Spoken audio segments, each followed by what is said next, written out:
You're watching the Vision Channel, where Habakkuk 2 and 2 says, write the vision and make it plain, so they that see it can take it and run with it. This is the channel where faith and vision collide to bring forth a manifestation. You're watching the Vision Channel.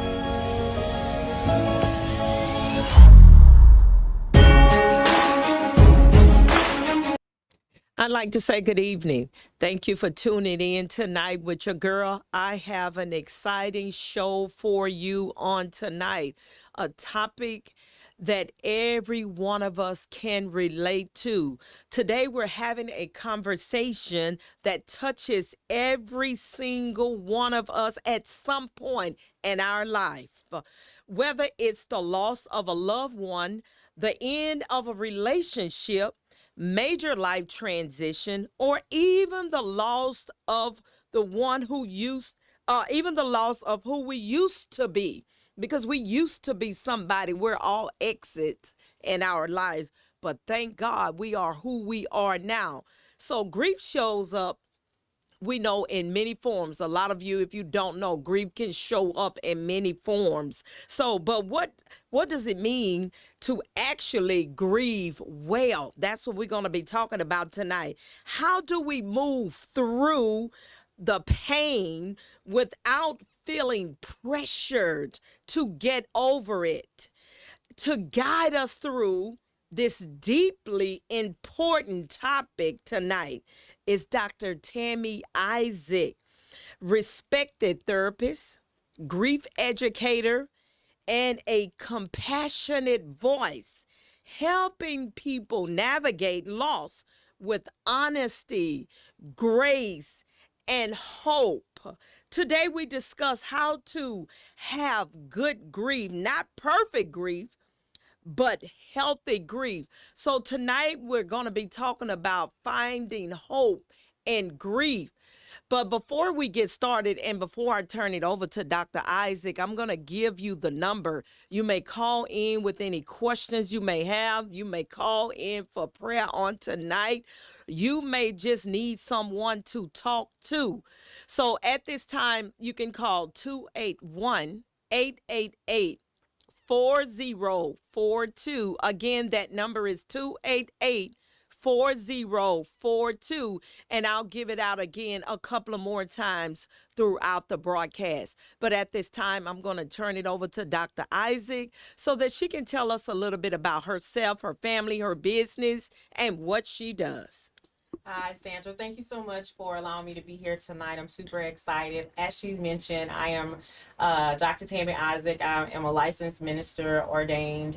I am a chaplain, board certified, and I call myself a spiritual practitioner because sometimes I don't like to scare people when you say chaplain, especially when I'm entering a patient's room.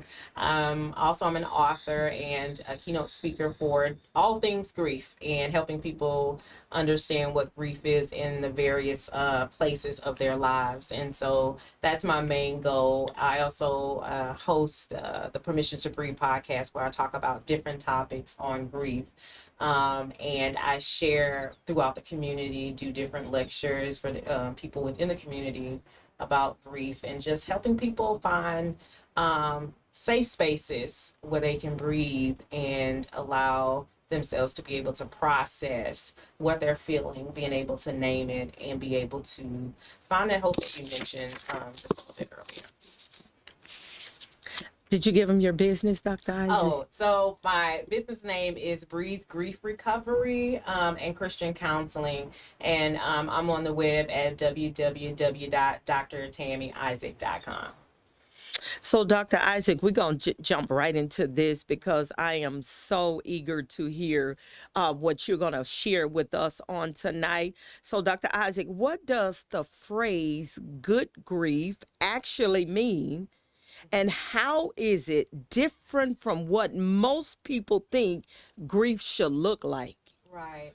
I think I normally would not phrase it as good grief, but I would phrase it as healthy, right? I believe that grieving is a healthy process that that God has given us to be able to allow our emotions to flow through us. I believe that our emotions, our feelings are part of the healing process as we go through our grief journey, and they help support the intensity of what we're feeling to navigate and move through our body. So when we talk about healthy grief, I think most people have an idea of grief being you cry for a little bit, maybe a couple of days, a couple of weeks, and then you're over it, and then you go about your business or your life and you keep moving. I think people think good grief is wham bam, thank you, ma'am.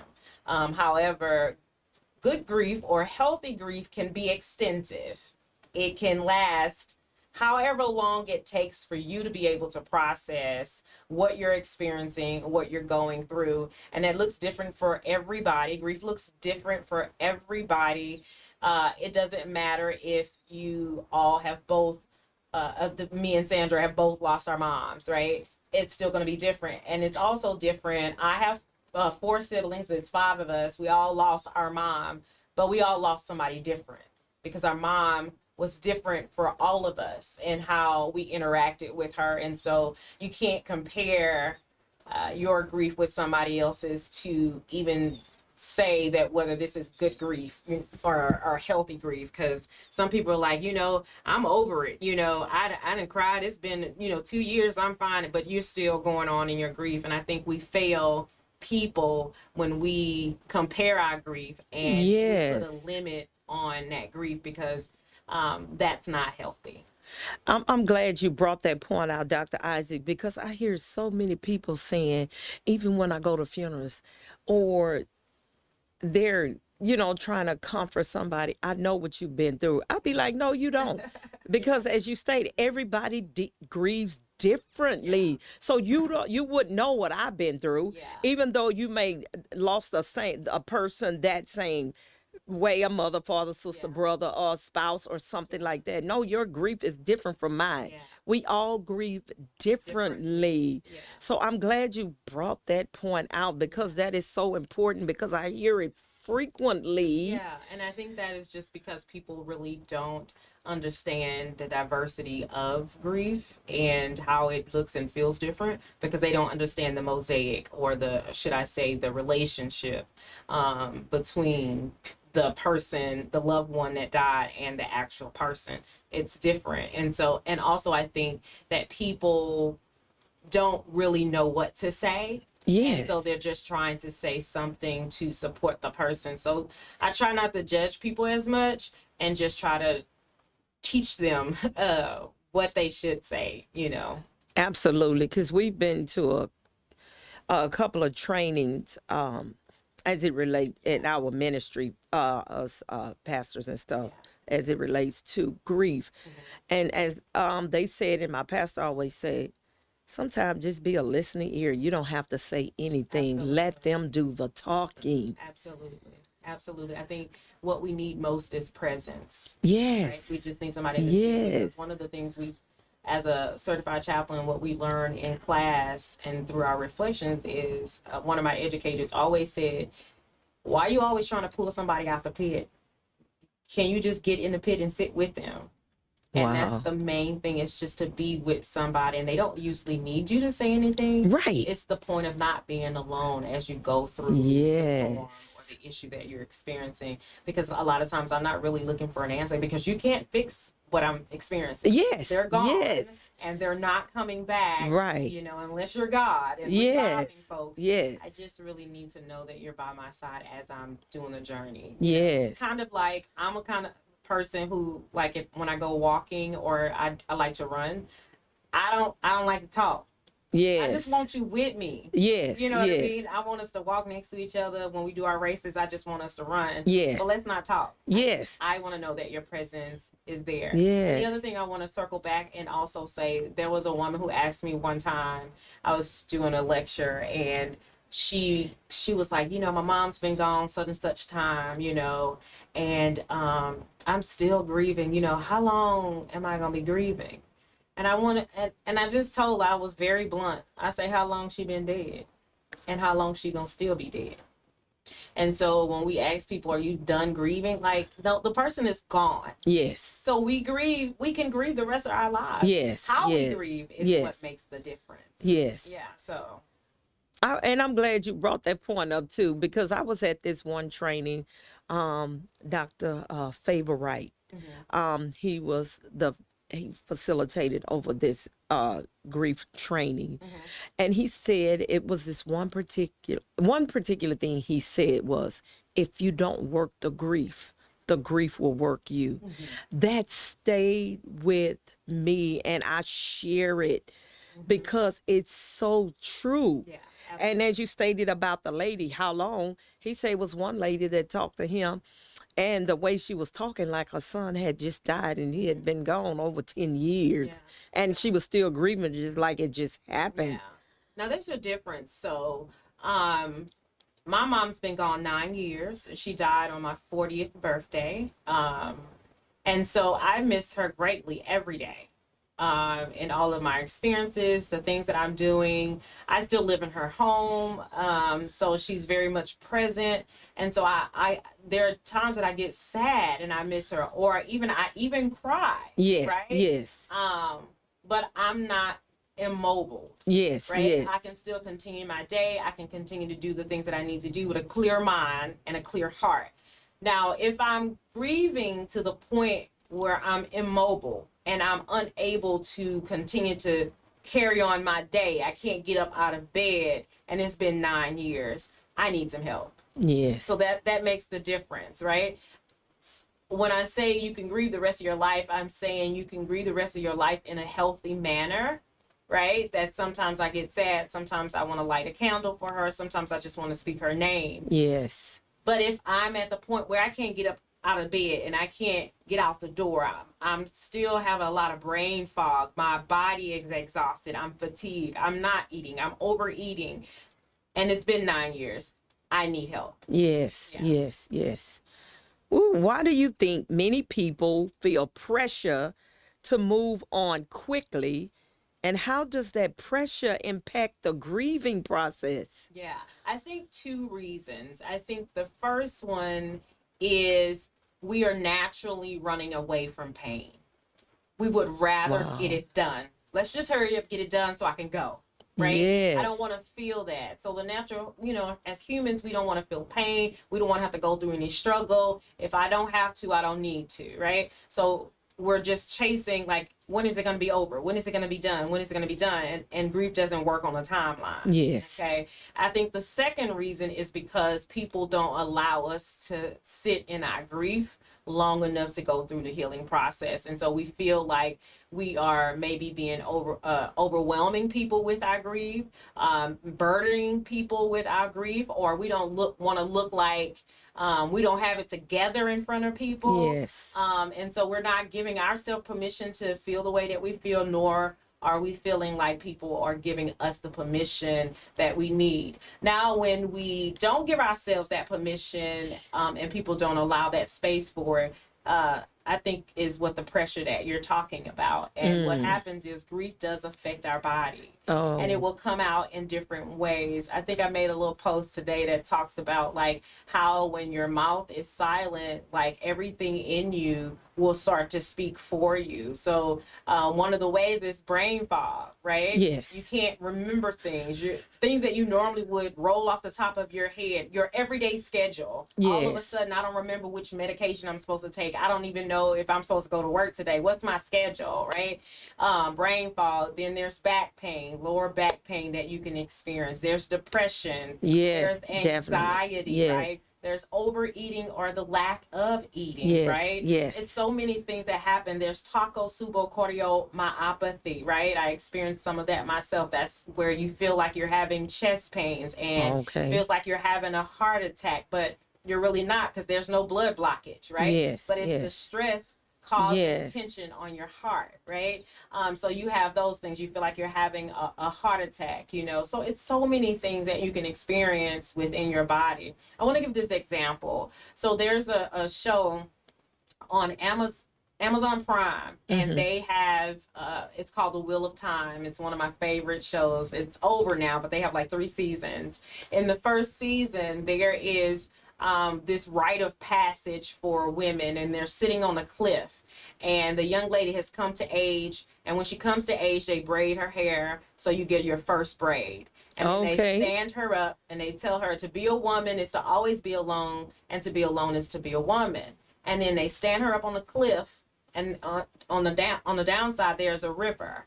And the wisdom of the town tells her, trust the river. And then she pushes her in the water. Oh. And now the girl is like, what? Because she has no clue that this is going to happen. That's kind of how grief will happen sometimes, right? Yes. She falls in the water and she's struggling to fight the water, right? She's like, I got to get out of here. I'm drowning or whatever. And then you see all of a sudden on her face expression, like she gets it. Yes. Almost like she remembers, trust the water. Yes. And she lays back and she just allows the water to float her down the river. When you think about it, what is the number one thing they tell you to do when you are drowning? Is to let the current take you. Yes. They tell you don't fight it, don't try to swim against it. Yes. Let it take you. Yes. And I think that people don't need to stop the flow of grief happening because you're blocking the pressure, right? Yes. Allow grief, trust the grief, right? Yes. It's a process. Yes. Allow it to carry you, because what happens is when most people drown, and they'll tell you this, because you've been fighting the water. And it's not because you can't swim. It's because you have to use every muscle in your body, right? Yes. You're using your arms, you're using your legs, your lungs are over pumping, right? Yes. And you're doing all this fighting. What happens is the person drowns because they become exhausted. Yes. And they die. Yes. Right?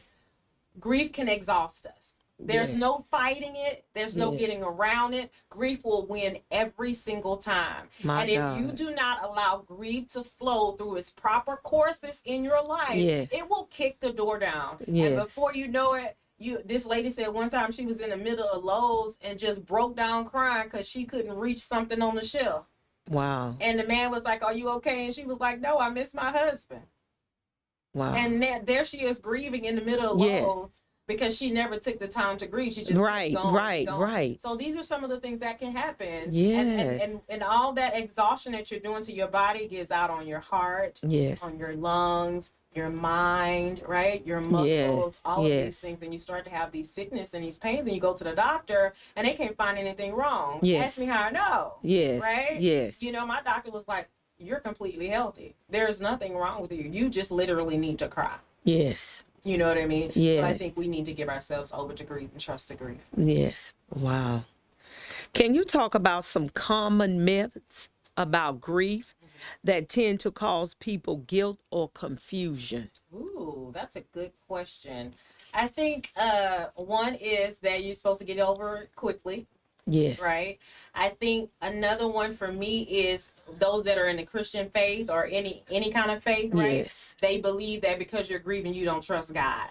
Yes. You know what I mean? Yes. But the Bible does say we weep with them that weep. Right? Yes. I think that's a myth, right? Yes.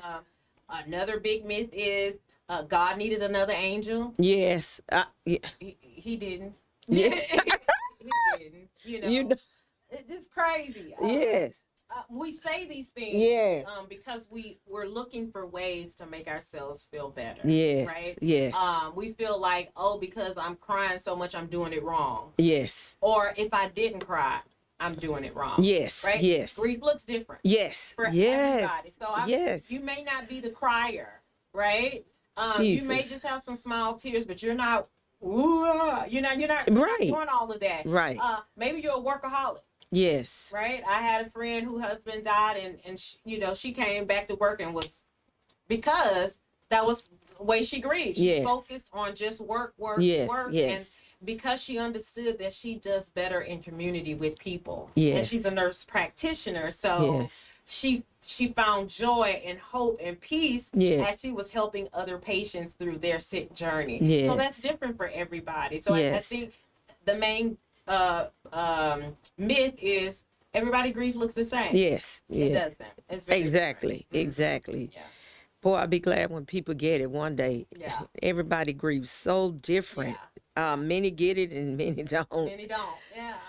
I think that we don't often understand grief until not just that we've experienced it, but when we've experienced it with whatever that deep connection is. Yes. So I think experience grief to the level and intensity of the connection of what we've lost. Yes. So if you were never close to your mom, there's no way you can understand the depth of my grief. Right. Who I was close with my mom. Yes. Does that make Yes. sense? Right. Yes. So if there's not a connection, that's because I believe that grief is deep sorrow to something that you have a connection with, a deep heart connection with. Yes, So that's why yes. you can grieve a job, because some people have put their identity in a job. Yes. And they become one with that job. Yes, and yes. to get laid off is overcoming for them, and they get weak, Yes. where somebody else get laid off and be like, oh child, just gonna start my business now. It's Yes. different. Yes. You know what I mean? Yes. Yeah.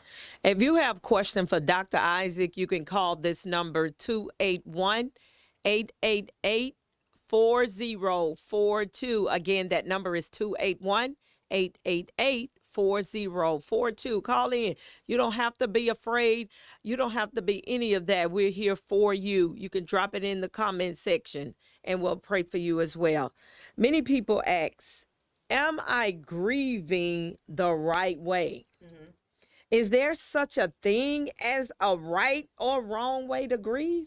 I don't necessarily say that there is a right or wrong way. Again, I will say there's a healthy way, right? I think using the terms right or wrong, people are looking for something that's just dogmatic, like it's this and that only. Yes. And it's not just that straightforward. I think that anything that is helping you move forward, anything that is helping you progress in life, Yes. is a healthy way of grieving, right? Anything that's giving you the support that you need to continue to exist in this life is a great, healthy way of grieving. I think unhealthy ways of grieving is recognizing that you're not progressing, right? So it's been, 4 months and you still can't get out of bed. Yes. You understand what I'm saying? Yes.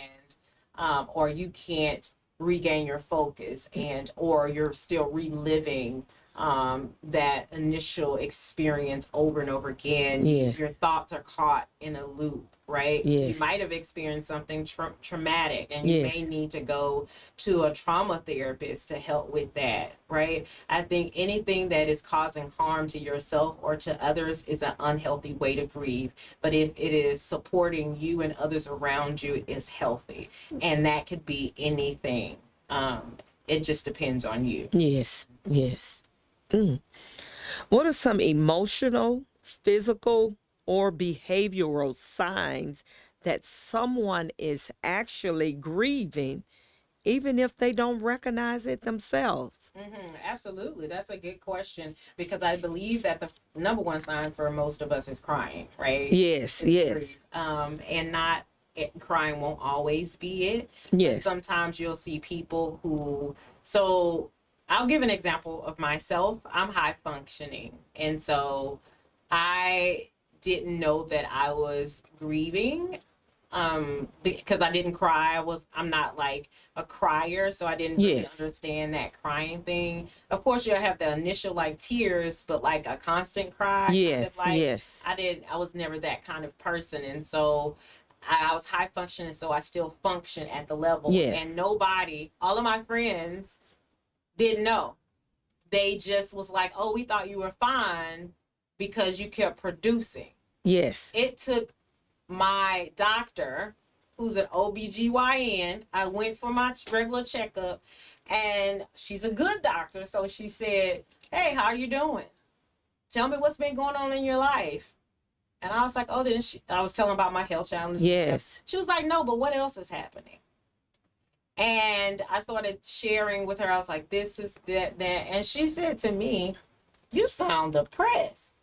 What's going on in your life? And I told her my mom had died. And she said to me, and I sit with people every day. So Yes. I don't know what that sounds like. Yes. She said, let me just regurgitate to you what you said. I think identifying when somebody is grieving is listening. Yes. Yes. Listening to what they say. Yes. If that don't sound right, Yes. you got to say something. Yes. You got to follow up and Yes. check on that and say, hey, you said such and such. Tell me Yes. more about that. Right? Yes. How is that working out for you? Yes. Or if you see somebody who used to produce, who's no longer producing. Yes. Right? Yes. Like that's change. Yes. Somebody Yes. who used to be the life of the party, going out, Yes. now don't ever want to go anywhere. Yes. Right? Those are signs. Yes. Signs of they used to be well put together. Yes. They Yes. ain't well put together no more. They're not excited about anything. They're not Yes. having conversations about the future. They don't have any Yes. expectations of what's to come. They're stuck Yes. where they are in the pain, right? And it just Yes. and they can't see that sometimes for themselves. Yes. The difference with me is I knew something was wrong. Yes. I felt different.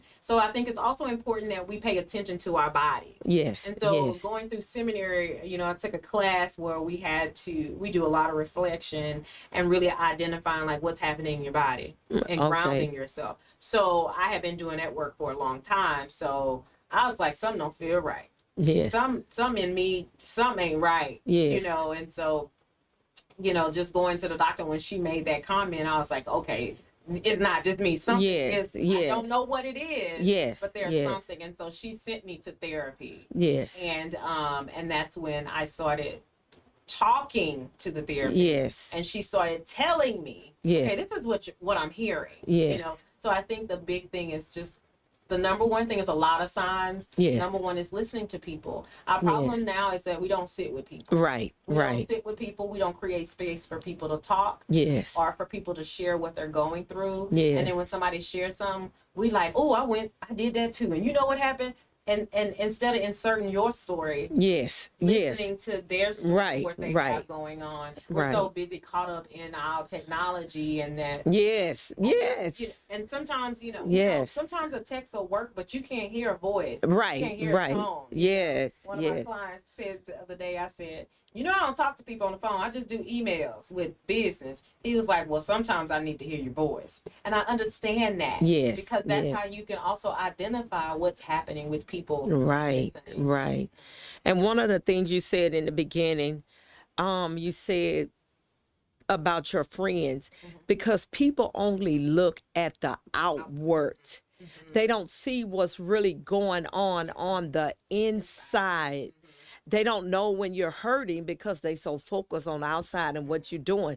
If you see a person always doing this and doing that, that should be a sign right there to tell you that something is wrong I think with that that we have person. I think that, so two things, right? I think that we need friends that can discern, Yes. that can really hear from the spirit. Yes. And also, too, the second thing is, which is why I try not to judge people, is that I know life is hard. Yes. And we all struggling with something. Exactly. So sometimes people Exactly. can't see what's going on with somebody else because they so encumbered Yes. with what they're got going on. Yes, But I yes. think, so those are two reasons, but I think that really just depending on that discernment and just saying, you know what, Yes. some don't seem right. Yes. Yes. And not being afraid to say that. Right. Right? You could be wrong. Yes. But I'd rather be wrong and Yes, say something yes. than not say something. Yes. Yes. Wanted to make sure that nobody dropped in the chat. But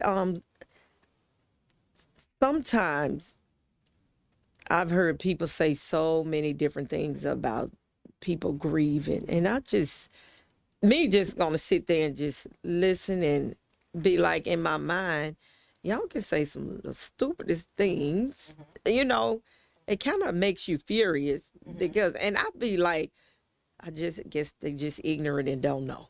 That's my mentality. Yeah. They just don't know. Yeah, So, they really don't know, and so that's why I try in this work. It's easy to kind of be judgmental, but I remind myself at one point Yes. I didn't know, and I was only as an associate. I was an associate pastor on full-time staff, and one of the things when I started doing this research and writing my dissertation and my book, in the beginning, I say, I apologize to anyone that I served inappropriately as it relates to grief yes. because I didn't know. Yes. So I think it takes a learning, but I also think that it takes grievers Yes. Yes. to have the strength and boldness enough yes. to say what they need and what they don't need. Yes. And that can be yes. very hard when you're Yes. going through the grieving process, Mhm. So at some point we all have to learn. I think we did great jobs back in back in the day, in the ancients of times, in the Bible days, looking at some of the stories. And Yes, yes. They did a wonderful job when it comes to grieving and really supporting people. But somewhere along the way, we've kind of maneuvered from that Yes, and transitioned. yes. Because now we're at the point where nobody wants to talk about death. Yes. Nobody wants to talk about grief. Yes. Nobody wants to have the hard conversations. Yes. And so because of that, Yes. we lack really the wisdom and understanding of being there for somebody when they grieve. So it's about Yes. reteaching and re-educating. So that's one of my main goals as I continue to move forward in the work, is becoming an educator, right? Yes. To the community Yes. of what grief looks like and how we can support people through it. And it's not scary. It's just a part of human life. But Dr. Isaac, don't you think, as it relates to what you just said, people are uneducated, but sometimes grief can cause people to stumble, self-destruct? And how do we reach those people, because they don't know how to handle grief? As you stated, it was a lot of information in the Old Testament, but since we live now in the New Testament, you don't see a lot of that grieving information in the New Testament. You would have to go back kind of to I think it is in the New Testament. It's subtle. It was more open. I think it was more talked about in the Old Testament. It's a lot of more death, right, happening in the Old Testament. We see a lot of that. But I do, because I write about that in my book, Let the Church Grieve.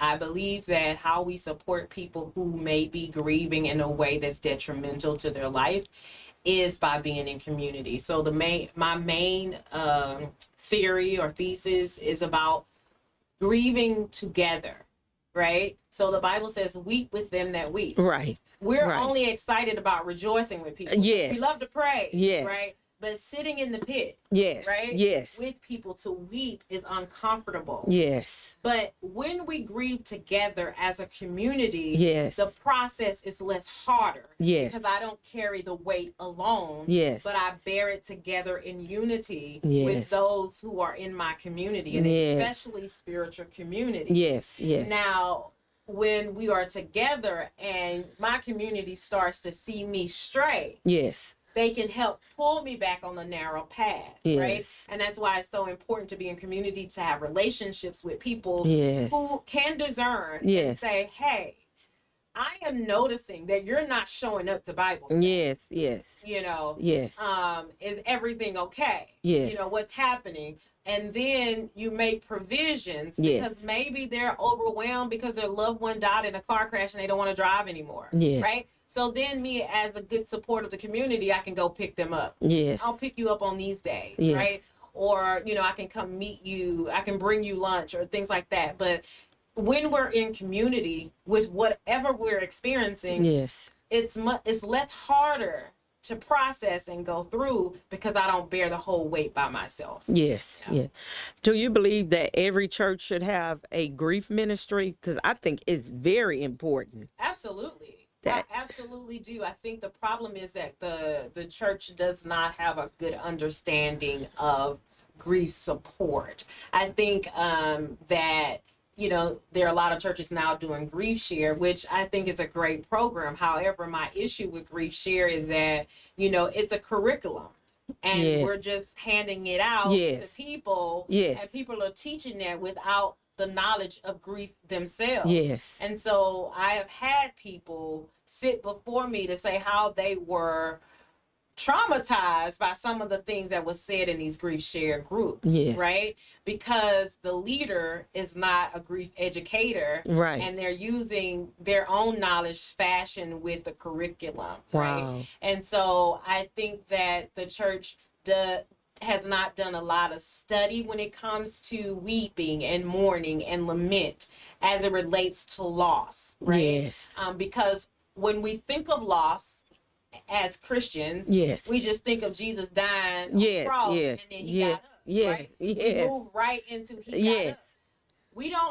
We don't ever talk about what happened on the day he was in the grave. Yes. You understand? Yes. He didn't just get up. They say he was there 3 days. Yes. Okay, so what happened those 3 days? Right. Those people mourn. Yes. But there's yes. not any talking about that, Right. right? We yes. don't even dig deep to really see what was happening right. there. So I think the church lacks that because there's not been any teaching done on it in a way for people to feel comfortable. And so which is why I did my doctoral work around that and created teaching lessons and from the text that can help us see, because I know a lot of believers who are really dogmatic about that word, and if it ain't in that word, they ain't trying to hear it. And so I use scripture to show where grief is happening in the Bible and what they did to support those people. Yes. Wow. We hear a lot about the stages of grief. How accurate is that framework? And how should people understand their own timeline? Yeah, great question. So Elizabeth Kubler-Ross is the person who came up with the stages of grief. Now, she mentioned in her book, which a lot of people skip over when they do read that book, is that the stages of grief were not initially created for grief. They are called the stages of death. And so these are the things that she identified as she sat with patients who were dying. And what they did when it came to grief was took those same stages to adapt them to see how they fit in grief. And so they do fashionably fit with grief. However, these are not linear. This is not something where I'm going to go stage 1, stage 2, stage 3. Grief does not function that way, right? So some people get angry in their grief. Some people don't get angry, right? Some people have anxiety. Some people won't have it. Right. Some people might have depression. Some people may not have it. And then, I might be in denial today, and then tomorrow I'm in acceptance. And then I go right back to denial a week later. So the stages are accurate as it relates to death, but they are formidable for grief, but not linear. And doesn't mean that you're going to go through those stages, right? And I think that each person, when you look at your stage of grief, I think one of the number one things I try to get people to do when I'm working with somebody with grief is naming, right? Identify what you're feeling. But we don't sit with ourselves long enough to understand what am I feeling? And then we may use the wrong words or the language to describe what you're feeling. So I think it takes time. You know how sometimes people say, well, what are you feeling? They be like, I don't know. Or I don't know. Because they really don't. Because they need time to sit with what has happened to really say, okay, this is what I'm feeling. And then you can name it. It's the same with when you go to the doctor and you have to tell them like what's hurting, what's happening. You have to know it. Right? The doctor doesn't know. Exactly. You have to tell him, and then he, diagnose you, right? So I believe it's the same with grief. Identifying what stage you're in, right? Is to identify what am I feeling. And please know that your stage may not be on those 5 stages, right? I could be feeling something totally different from whatever those 5 stages are of grief, right? That's why it's important to know that they're not linear, or they were not initially for grief. They were for the dying, right? So I think you just have to, you understand your stage by knowing what I'm feeling today. And if somebody say, how you feeling today? I'm feeling a bit awkward. That I might be in an awkward stage. I'm trying to figure out how I'm, especially if you were a caregiver. So I was a caregiver for my mom. So I would cook her food. I am one for my mom too. So when that ended, I was like, this is weird. Like I don't have nobody to cook for her. I was just telling one of the nurses at the hospital, I was like, girl, I don't even cook no more. Which is weird and awkward for me. Because I cooked all the time. I cooked her meals. She had to have special meals. We went on different, she had congestive heart failure. So my mother too. She's AFib. So she had to eat certain meals with certain seasonings and things like that. So we did plant-based together. We did vegan together. And so when that changed, I was, why you feel awkward? Weird. This is not how the day's supposed to go. I'm supposed to be prepping today. You know what I mean? So you need to sit with yourself long enough Yes, yes, to identify what you're feeling. yes. And then you can identify what stage you're in. And Wow. you get to name the stage. Jeez. What are some healthy practices that can help people move through grief, especially on days when the feelings feel overwhelming? Yeah. I think that's good. So back to one, naming how you feel today. When you identify how I'm feeling today, then I can determine how I'm going to move throughout that day. Yes. Right. The next thing is I'm big on breathing. So my business is called Breathe. Yes. Right. And it's called Breathe because a lot of times when we get shocking news, what do? Yes, yes. And then when you tell the person, breathe, breathe, breathe. Yes, right? yes. Because life can knock the wind out of us. Yes, right? yes. And so breathing practices, breathing exercises, I like to teach the breath prayer for people to do. So I think that's good. I think exercise and mobility is very good. If you can't do that, I understand because grief Yes. makes you exhausted, Yes. you know. But I would say try to do just your basics. One of the things I try to like train people, okay, you didn't get out of bed all week, that's fine. Okay, let's make some small goals. Yes. You're going to get out of bed, you're going to brush your teeth, and you're going to go back and get back in bed. Yes. You know, you're making small steps. You don't Yes. get back up no more, but at least today we brushed our teeth. Right? Yes. And then Yes. each week or each day, we can add on a little bit. Yes. So I tell people, take it slow. Yes. Whatever yes. you can do today, do that. Yes. And don't feel guilty about it. Yes. Right? Give yourself exactly what you need for that day. Yes. You know, I also, again, community. You need to be able to have somebody that you can text and say, today ain't a good day. Yes. Yeah. So that they can text you and check on you throughout the day. Yes. Right? Yes. And naming not just what you feel, but what you need. Yes. You know, it is hard. So there's this thing in the grief community where we want to say, don't ask people, oh, you know how people will say, Yes. you know, if you need something, let me know, right? And then Ooh, but then every funeral I hear. yeah, but then the person who's grieving deals with maybe brain fog and maybe they don't really Yes. understand what it is that Yes. they need, which is understandable. But then there comes a time in grief where you do know Yes. what you need and you need to be able to speak up and Yes. say that, right? So I Yes. think it goes both ways. And which is what I teach people who are in chronic pain. You know, you got to tell people Yes. what's best at this time of the day. Yes. Because if you don't tell them, they don't know. Right. Sometimes we just don't know. Yes. But sometimes we know. Yes. You know they Yes. might need some food. You know they might need toilet paper. Yes. You know that the kids down the road into school, you know Yes. they ain't got out of bed in 3 days. Yes. Somebody got to go pick those Yes. kids up. Yes. So you can say, hey, you know, would you like me to go pick the kids up? Yes. Or I'm going to the grocery store, I'm going to grab some milk. I'm going to grab you Yes. some too. Yes. So I think it goes both ways. Yes. Yes. For those who feel stuck months after months or even years later, what strategies do you recommend to help them begin moving forward again? Therapy, counseling. Number one, that is the goal. You have to get with somebody. You have to know that right now you're borderline and moving into complex grief because you're unable to move or progress. And you see that, Yes. right? You see you're just spinning wheels here.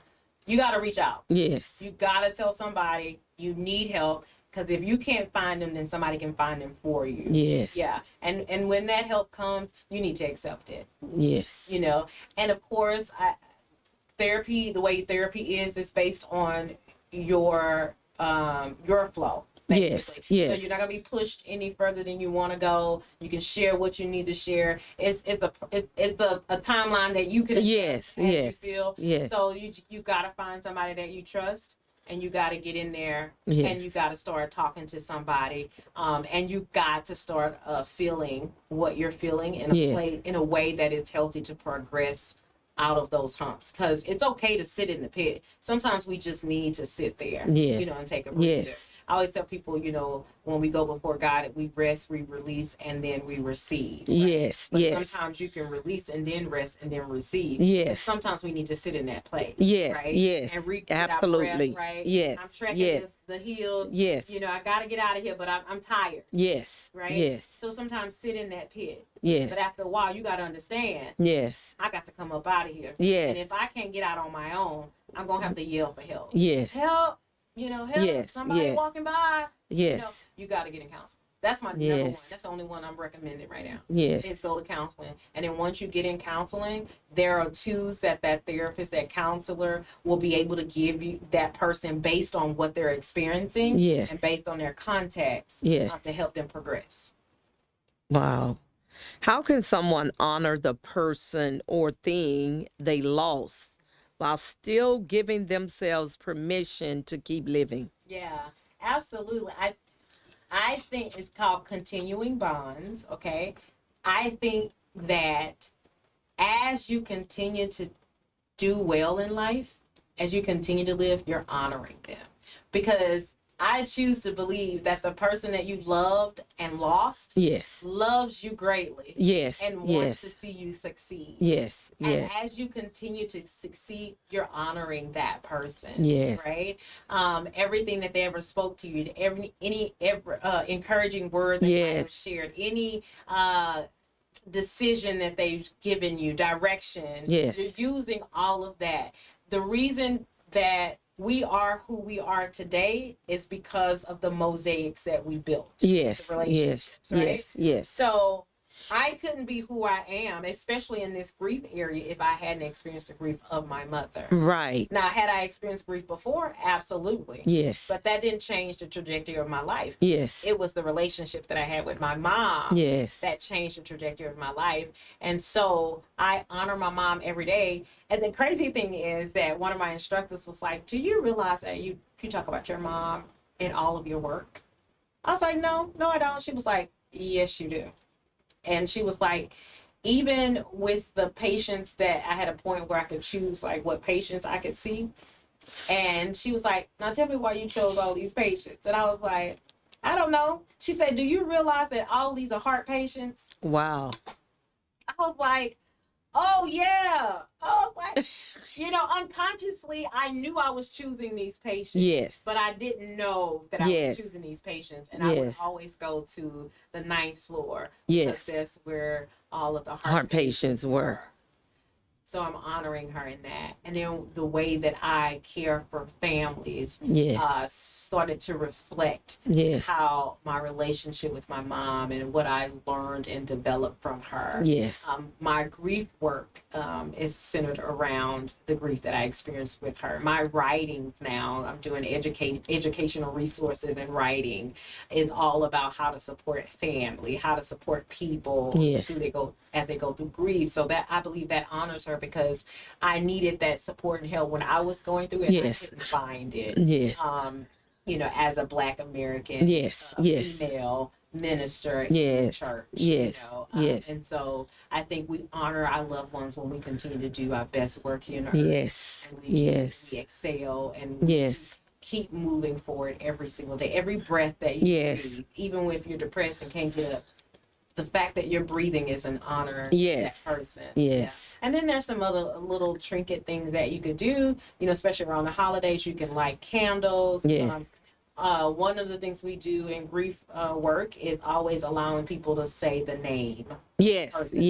That's important. Yes. So honoring them. So if they say, my son is such died, and then we stop them, hey, what is their name? Yes. And we say it out loud. Yes. Right? Yes. We give them the opportunity to do that. So it's so many different ways that you can do little rituals. Yes. Some of the things that I do when I celebrate. So I started celebrating my wins. Which is one of the things I learned in therapy is that because I was high functioning, I never celebrated anything. I was just moving from one thing to the next. Yes. And so I started celebrating the wins that I would have throughout my life. Yes. And so I realized that I was celebrating with chicken wings. Yes. And so one of the things that my mom kept asking for before she died was fried chicken. Okay. Yes. Okay. So I do little things. So when I have a win and I'm like, tell my homegirl, hey, let's go get chicken wings. Yes. Yes. So that's a way that I'm honoring her. So Yes. cooking a meal can honor your loved one. Yes. Hosting maybe a dinner or something that Yes. they used to do, right? Yes. Putting a chair out as a placeholder. We just had someone pass away at our hospital who was one of our staff. Yes. So one of the team decorated her chair where she always sat. They put candles up and put lots of pictures. Yes. There's so many little things that you can do. I think whatever touches your heart and whatever brings you the memory of that person, that you can do.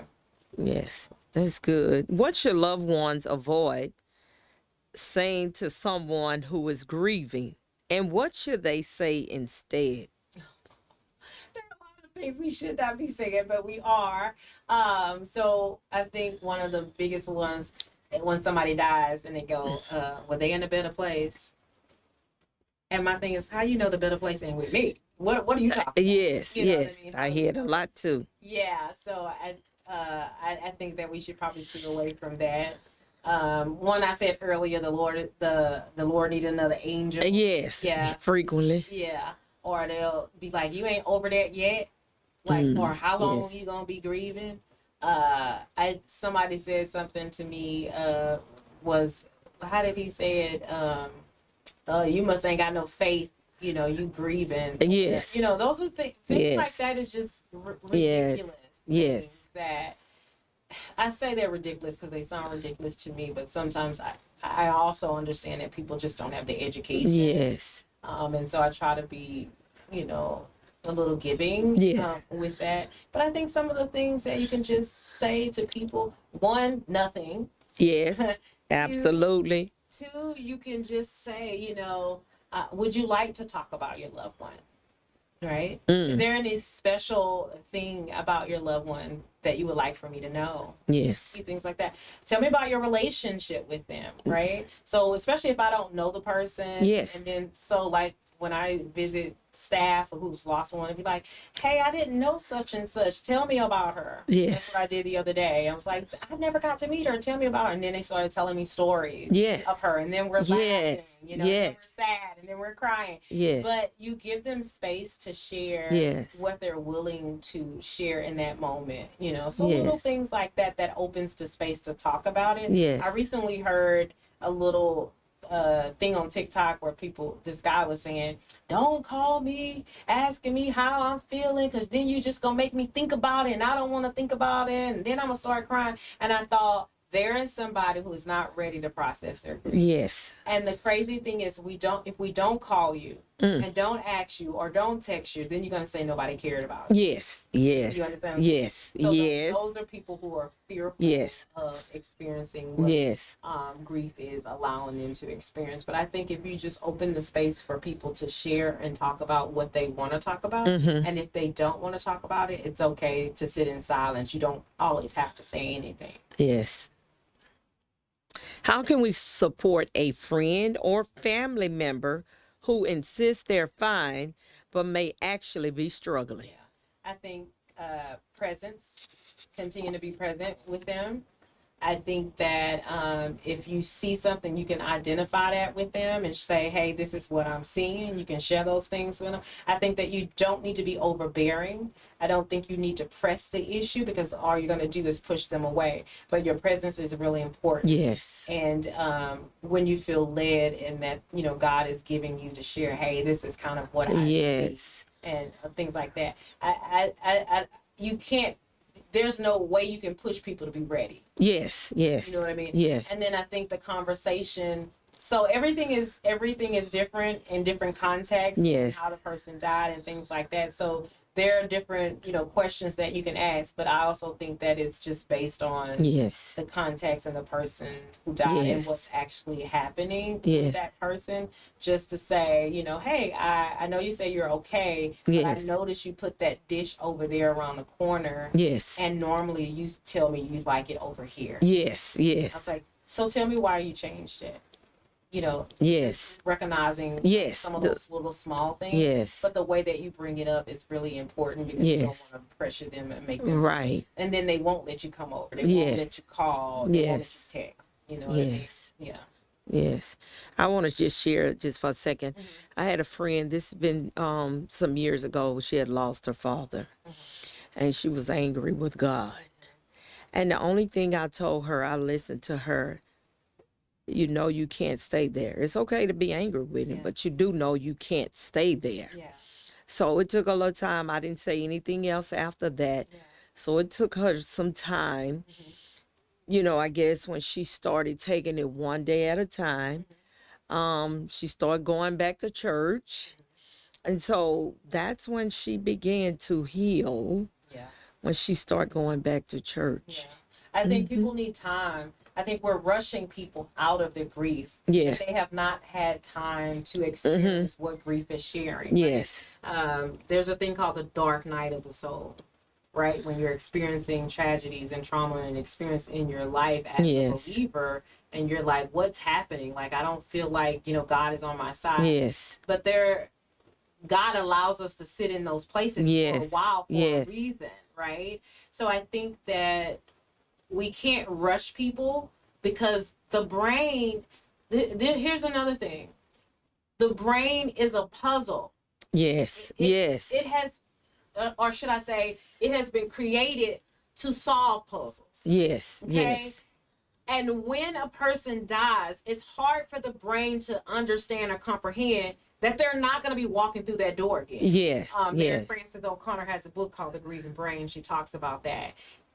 So your brain is trying to map it out. Your brain is like a GPS. Yes. Yes. And it's trying That's to figure true. out, Yes. What do you mean that they're never coming back again? Yes. The brain it's nothing to figure out. But Yes. the brain is constantly trying to figure out what's happening, what's going on. Yes. And until that is processed and accepted in the brain, there's no way that you can force people into progressing from where they are in their grief. Yes. So they need to be able to sit into what they're experiencing until their brain it snaps and says, okay, I get it, right? And that's the acceptance. I think what we do as believers is love people through the process. Yes. That's the community. That's the sitting with people. That's, helping and supporting people, not rushing them, not saying you got to do this or you got to do that, right? You love them through the process. You continue to be present with them and you continue to love them the way that you always have. Yes. And you offer opportunities and support.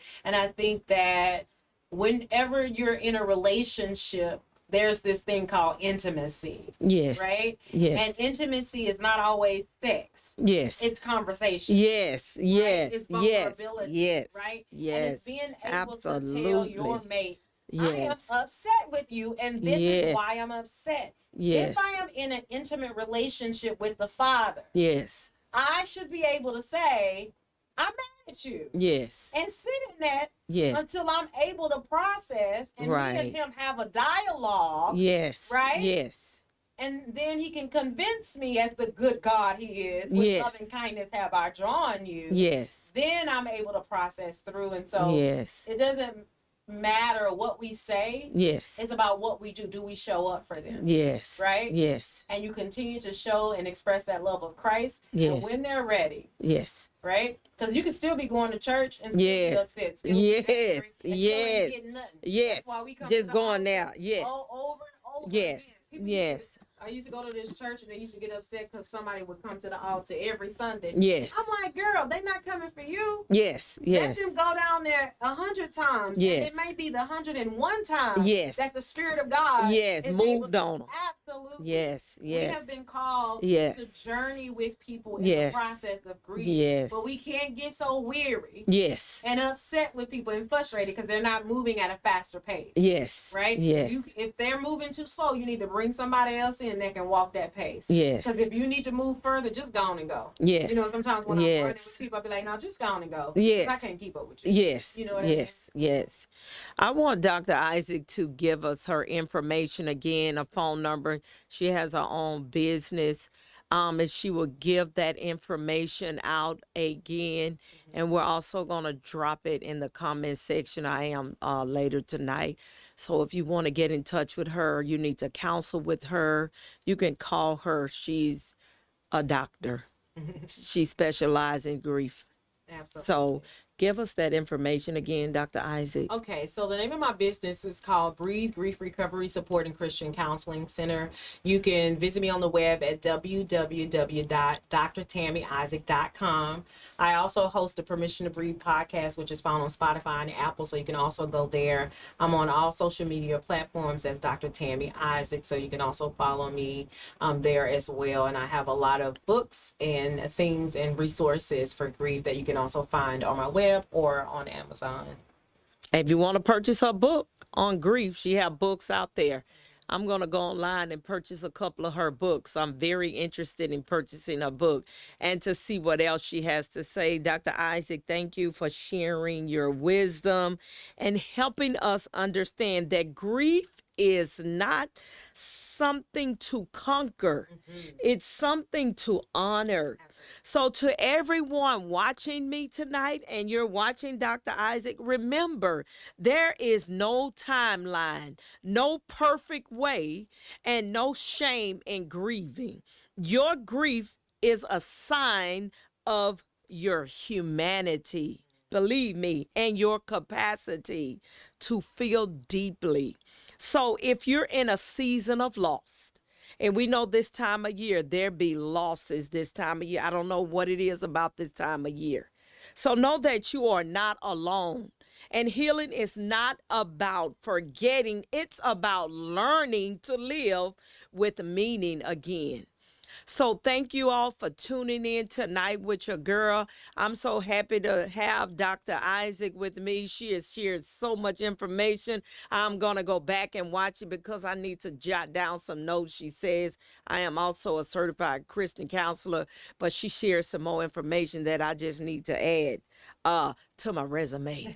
So thank you all on tonight. Like us, share us, and you all have a blessed night.